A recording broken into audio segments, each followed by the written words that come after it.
Seorang resepsionis hotel dengan gangguan sosial diam-diam mengamati tamu lewat kamera tersembunyi. Sampai suatu malam, dia menyaksikan sesuatu yang seharusnya tidak pernah dia lihat. Seperti apa kisahnya? Simak alur filmnya di video ini.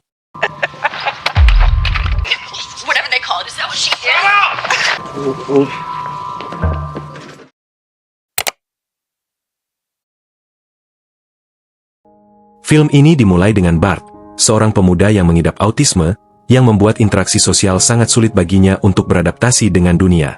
Dia menciptakan sistemnya sendiri. Diam-diam dia memasang kamera di dalam kamar hotel tempat dia bekerja, mengamati para tamu dari kejauhan sehingga dia dapat mempelajari bagaimana orang normal berbicara, bertindak, dan berinteraksi. Dia mengulangi percakapan mereka dengan keras, melatih emosi seperti dialog dari naskah, berharap suatu hari nanti dia juga akan terdengar alami. Boy, oh boy, oh boy, what did you do? Jamie, you be careful. How you doing? Di rumah, hidupnya mengikuti rutinitas yang ketat. Ibunya menghindari interaksi langsung agar dia tidak merasa kewalahan. Ibunya meletakkan makanannya di tangga di luar kamarnya, hampir seperti mengantarkan paket. Mereka bahkan makan secara terpisah sambil saling mengawasi melalui kamera di dalam rumah. Versi ikatan keluarga mereka yang aneh ini tidak biasa, tetapi bagi Bart, jarak yang terkontrol ini terasa aman. Setelah selesai makan, dia masuk ke mobil tuanya yang sudah usang dan pergi bekerja di hotel.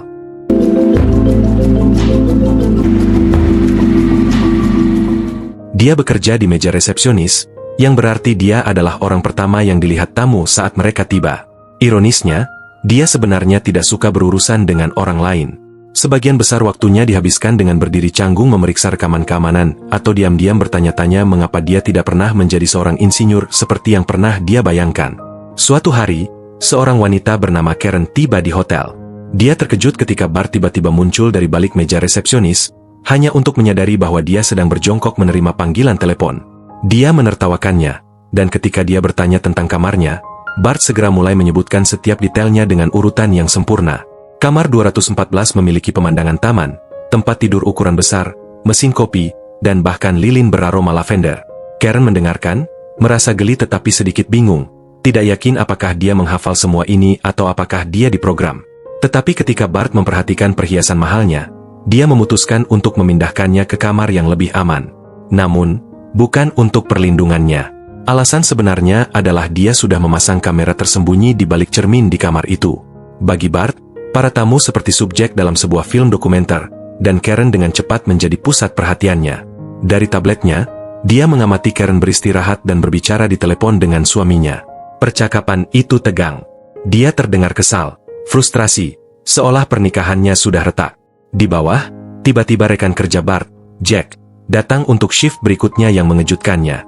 Bart segera mematikan tabletnya. Rekan kerjanya menyadari ada sesuatu yang aneh dan berkomentar bahwa kamar yang didapatkan Karen tidak sesuai dengan gaya hotel biasanya.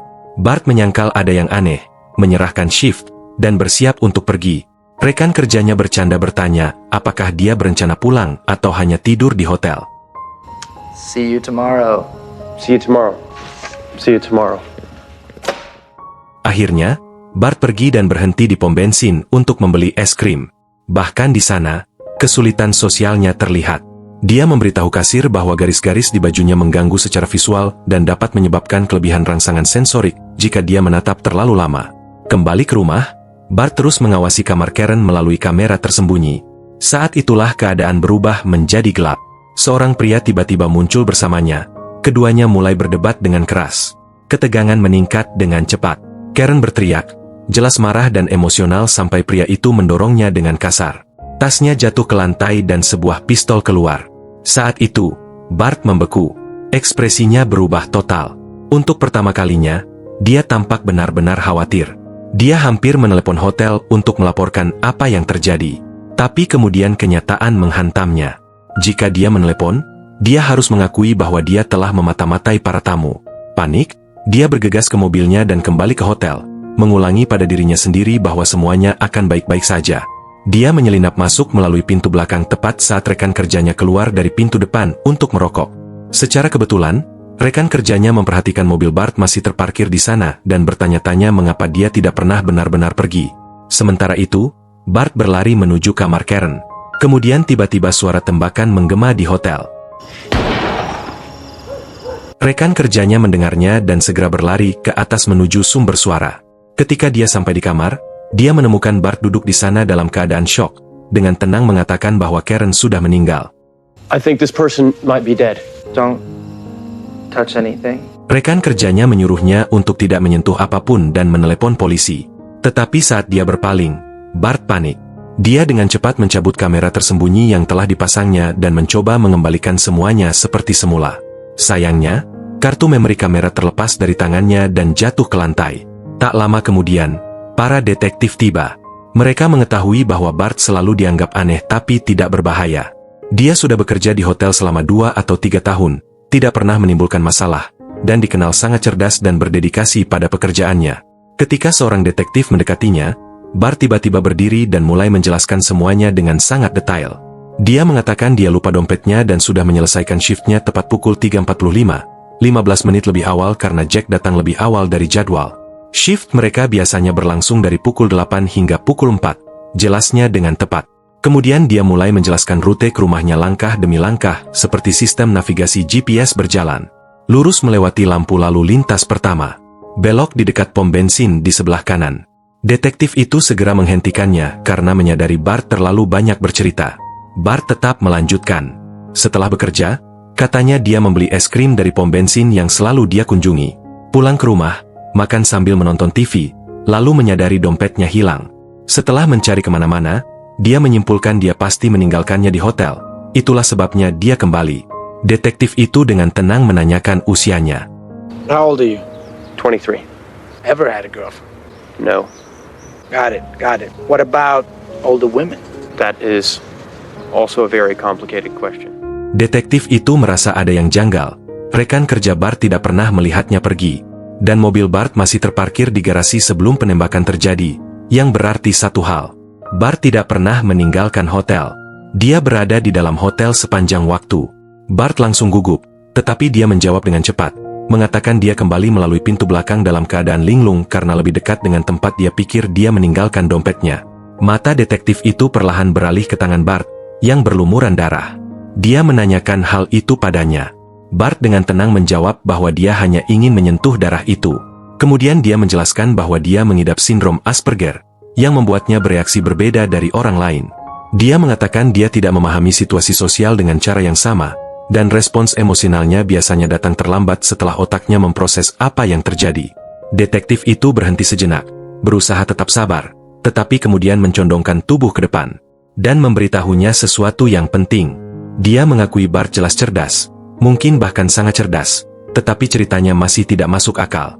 Jika Bart benar-benar lupa dompetnya di hotel, bagaimana dia bisa membeli es krim dalam perjalanan pulang? Bart langsung menjawab. Pom bensin tersebut menerima pembayaran kartu langsung di pom. Investigasi berlanjut dan detektif tiba-tiba dipanggil, karena petugas lain membutuhkan seseorang untuk mengidentifikasi jenazah korban. Dan saat itulah kejutan terjadi. Petugas yang datang untuk mengidentifikasi jenazah ternyata adalah suami Karen, pria yang sama yang bertengkar dengannya sebelum dia meninggal. Dia bertanya kepada detektif apakah karyawan bernama Bart ini melihat sesuatu yang mencurigakan. Detektif mengatakan mereka belum yakin. Suami itu berpura-pura bingung, bertindak terkejut bahwa istrinya bahkan memiliki senjata dan terus mempertanyakan mengapa dia pergi ke hotel sendirian larut malam, seolah-olah dia tidak tahu apa yang dilakukan istrinya di sana. Tidak lama kemudian, Ibu Bart menerobos ke kantor polisi, marah karena putranya ditahan untuk diinterogasi. Dia memarahi detektif itu, menuntut penjelasan bagaimana mereka bisa memperlakukannya seperti itu tanpa memahami kondisinya. Dia mengantar Bart pulang, dengan lembut mengatakan kepadanya bahwa jika ada sesuatu yang mengganggunya, dia selalu bisa berbicara dengannya. Bart diam-diam mendekat dan ibunya mencium kepalanya sebelum mereka pergi. Kembali di kantor polisi, detektif itu duduk sendirian, tidak bisa menghilangkan perasaan bahwa ada sesuatu yang tidak beres. Potongan-potongan cerita tidak cocok. Sementara itu, Bart pulang dan mulai menonton rekaman itu lagi. Kali ini, dia memperhatikan sesuatu yang penting. Karen telah bertengkar dengan suaminya karena suaminya selingkuh. Saat Bart memutar ulang rekaman itu, dia melihat tato yang khas di tangan suami Karen. Keesokan harinya, manajer Bart memberitahunya bahwa dia akan dipindahkan ke hotel lain karena semua kekacauan seputar kasus pembunuhan itu. Bart menerima tanpa protes dan pindah ke lokasi baru, hampir seperti hanya mengubah latar belakang rutinitasnya sementara semuanya tetap sama. Di hotel baru, seorang wanita muda bernama Andrea tiba membawa barang bawaannya. Dia bertanya apakah Bart baru di sana, dan mereka mulai berbicara. Bart memperkenalkan dirinya dan Andrea merasa cara bicara Bart yang tidak biasa itu sangat menawan. Tanggapannya terasa berbeda, hampir seperti dia menggunakan perangkat lunak yang sama sekali berbeda dari orang lain. My name is Bart. It's nice to meet you. Kemudian, Bart diam-diam mengeluarkan kartu memori yang terhubung ke kamera kamar Andrea yang tersembunyi di antara barang-barang berantakan yang disimpannya. Laci-laci ini menyimpan lebih banyak rahasia daripada yang bisa dibayangkan siapapun. Dia mendengarkan kembali percakapan mereka sebelumnya, dan untuk pertama kalinya, sesuatu berubah di dalam dirinya. Dia merasa tertarik padanya. Dalam pikirannya, dia mulai membayangkan tanggapan yang berbeda, percakapan yang lebih baik, mempelajari ekspresinya seolah-olah dia menghafal setiap detailnya. Dia mengulangi namanya dengan pelan kepada dirinya sendiri, memastikan dia tidak pernah melupakannya. Keesokan paginya, ibunya meninggalkan makanannya di luar kamarnya seperti biasa. Setelah makan, Bart berjalan keluar dan memperhatikan mobil detektif yang diparkir di dekat rumahnya. Dia berpura-pura tidak melihatnya, tetapi detektif itu mulai mengikutinya. Bart dengan cepat menyelinap ke supermarket untuk menghindarinya, dan secara kebetulan, dia bertemu Andrea lagi. Takdir seolah bertekad untuk terus mempertemukannya dengannya. Dia menyambutnya dengan hangat dan Bart mulai menjelaskan penawaran khusus toko secara berlebihan, yang membuat Andrea tertawa. Menyadari bahwa dia mungkin terlalu banyak bicara, dia tiba-tiba menjadi sadar diri. Andrea mengatakan kepadanya bahwa saudara laki-lakinya memiliki kondisi serupa, tetapi jauh lebih parah. Itulah sebabnya dia tidak bisa terus bekerja seperti Bart. Bart menjelaskan bahwa dia melatih dirinya sendiri dengan mengamati orang. Andrea bertanya bagaimana dia mengamati mereka, dan Bart hanya menjawab bahwa dia mempelajari mereka. Ketika dia bertanya tentang saudara laki-lakinya, suasana hati Andrea berubah. Dia mengungkapkan bahwa saudara laki-lakinya meninggal setelah ditempatkan di fasilitas psikiatri. Setiap kali keluarga berkunjung, dia memohon agar mereka membawanya pulang, tetapi mereka tidak pernah melakukannya. Akhirnya, dia meninggal di sana. Bart dengan canggung menyampaikan belasungkawanya, lalu tiba-tiba mengucapkan selamat tinggal dan pergi di tengah percakapan seolah-olah baterai emosionalnya tiba-tiba mati. Andrea hanya tertawa pelan karena betapa tidak terduganya Bart. Kemudian, saat memeriksa kartu memori kameranya, Bart menyadari satu kartu yang hilang. Pada saat yang bersamaan, polisi menemukan kartu memori yang hilang itu di tempat kejadian pembunuhan. Suami Karen langsung bereaksi, bertanya apakah ada kamera di dalam ruangan. Karena itu rekaman tidak menunjukkan wajah dengan jelas, dia mulai menuduh Bart, menduga bahwa Bart pasti diam-diam merekam para tamu. Detektif itu mengingatkannya bahwa mereka dapat menuduh Bart tanpa bukti. Tetapi jauh di lubuk hatinya, dia juga curiga Bart mungkin telah melihat sesuatu yang penting. Detektif itu kemudian berbicara dengan rekan kerja Bart, yang mengatakan bahwa Bart sebenarnya adalah karyawan yang baik. Tetapi pada hari pembunuhan itu, dia melihat Bart menonton rekaman di iPad yang menunjukkan sebuah ruangan yang tidak terlihat seperti hotel mereka. Dia mengira Bart hanya menonton film. Yang lebih mengganggunya adalah melihat Bart duduk dengan tenang di sebelah mayat, tampak seperti seseorang yang sedang menunggu bus, bukan berdiri di tempat kejadian perkara. Suatu malam, saat Bart bekerja, dia melihat Andrea lagi, tetapi kali ini dia bersama pria lain. Sesuatu di dalam dirinya langsung menegang. Kecemburuan muncul bahkan sebelum dia sendiri memahami perasaan itu. Ketika Andrea memasuki hotel, dia berbicara kepadanya dengan santai, tanpa menyadari apa yang terjadi di dalam pikirannya. Bart memberitahu Andrea bahwa AC di kamarnya telah diservis, mengisyaratkan bahwa jika ada sesuatu yang tampak bergeser, itu adalah pekerjaan perawatan. Sebenarnya, dia sendiri yang masuk ke kamar Andrea dan memasang kamera tersembunyi. Kemudian, dia mengawasi Andrea melalui rekaman kamera saat Andrea duduk sendirian, menangis pelan. Ketika Andrea meninggalkan ruangan, dia bertanya apakah Bart punya korek api. Bart mengingatkan Andrea bahwa merokok tidak diperbolehkan di dalam ruangan, jadi Andrea mengatakan dia akan merokok di dekat kolam renang saja. Bart segera pergi mengambil korek api untuk Andrea. Andrea memberitahu Bart bahwa dia akan berada di luar jika dia ingin datang berbicara. Sesaat kemudian, dia terkejut ketika Bart tiba-tiba muncul sambil memegang handuk, diam-diam menunggunya. Dia cepat-cepat mengenakan jubahnya dan duduk di samping Bart di dekat kolam renang. Bart segera meminta maaf karena telah menakutinya, lalu dengan canggung bertanya siapa pria yang dicium Andrea di dalam mobil sebelumnya. Andrea menghindari menjawab dan malah bertanya, apakah Bart pernah menjalin hubungan sebelumnya. Bart hanya mengatakan tidak. Dia menjelaskan bahwa orang biasanya menganggapnya aneh atau terlalu baik, seseorang yang rumit yang tidak sepenuhnya mereka mengerti. Andrea tersenyum dan mengatakan kepadanya bahwa menjadi berbeda bukanlah hal yang buruk. Dia mengatakan bahwa Bart menarik, bahkan tampan dengan caranya sendiri, dan mengakui bahwa dia penasaran tentang cara kerja pikirannya. Ketika Bart tiba-tiba mendekat, ia langsung merasa tidak nyaman dengan dirinya sendiri, panik dan berulang kali meminta maaf. Andrea dengan lembut menenangkannya, mendudukannya di sampingnya, dan mulai memainkan rambutnya, mengatakan kepadanya bahwa mungkin ia hanya merasa kesepian, tidak lebih. Perlahan, Bart menyandarkan kepalanya di bahu Andrea, lalu merosot hingga kepalanya berada di pangkuannya. Untuk pertama kalinya, ia tampak benar-benar tenang. Andrea membuka diri dan menceritakan bahwa ia menemukan sesuatu yang menyakitkan hari itu. Pria yang dicintainya, pria yang dilihatnya bersamanya di dalam mobil, ternyata sudah menikah. Ia mengakui bahwa mereka telah diam-diam bertemu untuk waktu yang lama dan sekarang ia tidak tahu harus berbuat apa. Di tengah percakapan mereka, Bart tiba-tiba mengatakan kepadanya bahwa ia bisa menjadi pelindungnya. Andrea mulai menangis pelan. Setelah beberapa saat, ia permisi dan mengatakan bahwa ia perlu tidur. Ketika ia pergi, Bart tetap tinggal dan berbaring di tempat Andrea duduk, seolah mencoba mempertahankan perasaan aman yang diberikan Andrea kepadanya. Sejak saat itu, perasaannya terhadap Andrea semakin kuat. Keesokan harinya, ia pergi ke toko pakaian sambil membawa gambar gaya pakaian yang menurutnya akan disukai Andrea. Penjual itu merekomendasikan kain tertentu, mengatakan bahwa kain itu tahan lama dan populer. Tapi Bart menjadi malu, mengatakan bahwa dia tidak ingin berpakaian seperti orang tua. Jika kualitas kain adalah satu-satunya yang penting, dia bercanda dengan canggung, semua orang hanya akan mengenakan pakaian olahraga dan selesai. Kemudian dia mengunjungi toko parfum, dengan hati-hati mencium berbagai wewangian, mencoba memilih satu. Dia bahkan pergi ke tukang cukur meminta gaya rambut baru, tetapi tiba-tiba marah ketika tukang cukur menyentuh kulitnya, menyuruhnya untuk hanya memotong rambut dan tidak menyentuh apapun. Setelah itu, dia membeli mobil baru, berpakaian rapi, dan mengumpulkan keberanian untuk mengunjungi kamar Andrea. Tetapi tepat ketika dia akan menghubunginya melalui sistem hotel, dia melihat Andrea bersama pacarnya, dan keterkejutannya langsung menghantamnya. Di lengan pria itu terdapat tato yang persis sama dengan yang dilihat Bart dalam rekaman Karen, tato milik suami Karen. Bart panik dan bergegas pulang, hanya untuk menemukan petugas polisi sudah ada di sana, menyita komputernya. Ibunya berusaha menenangkan situasi sambil menjelaskan kondisi putranya kepada petugas ketika tanpa sengaja ia meraih headphone putranya.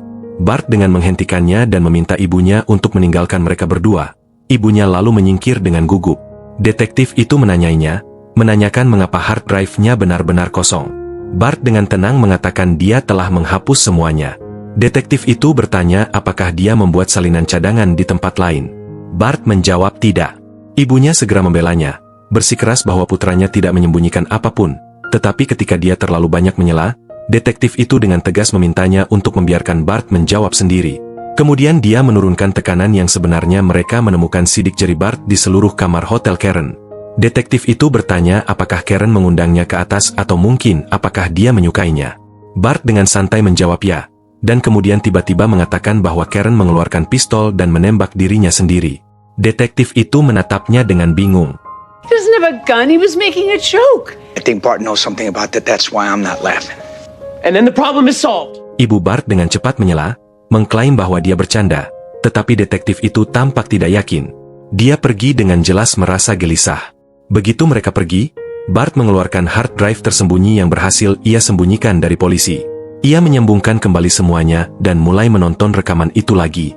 Di layar, ia melihat Andrea bersama suami Karen, seorang polisi. Rasa cemburu dan kebingungan langsung menghantamnya.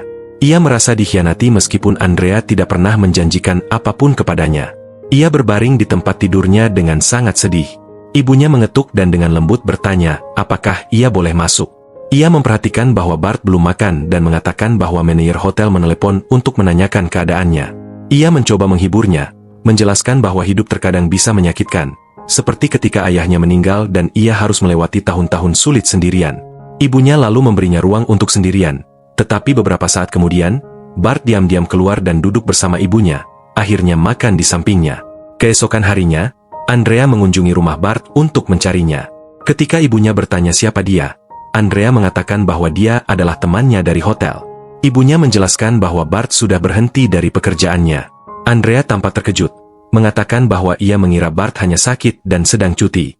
Dia bertanya apakah Bart ada di rumah, dan ibu Bart mengizinkannya melihat Bart melalui jendela. Andrea mengatakan kepadanya bahwa dia merindukannya dan datang untuk mengecek keadaannya. Bart mengatakan hatinya merasa sedih, hancur. Dia menjelaskan bahwa penelitian membandingkan cinta dengan kecanduan, dan karena cinta, dia jatuh ke dalam depresi. Andrea meminta maaf, tidak yakin harus berkata apa. Dia mengatakan bahwa dia senang bertemu dengannya, tetapi tidak ingin mengganggunya lagi, lalu pergi. Saat dia pergi, detektif itu kebetulan melihatnya meninggalkan rumah Bart dan mulai menyelidikinya melalui media sosial. Sementara itu, Bart terus menonton rekaman Andrea karena dia masih terikat padanya. Dia melihat Andrea mengemasi barang-barangnya, tampaknya mengakhiri hubungannya dengan pacarnya, tetapi tiba-tiba, pria itu mendekatinya dengan agresif, dan mereka mulai bertengkar. Bart menjadi takut akan keselamatannya. Kali ini, dia memutuskan dia harus melindunginya. Ketika Andrea mengacungkan pistol ke arah pria itu selama konfrontasi, Bart segera bergegas ke hotel.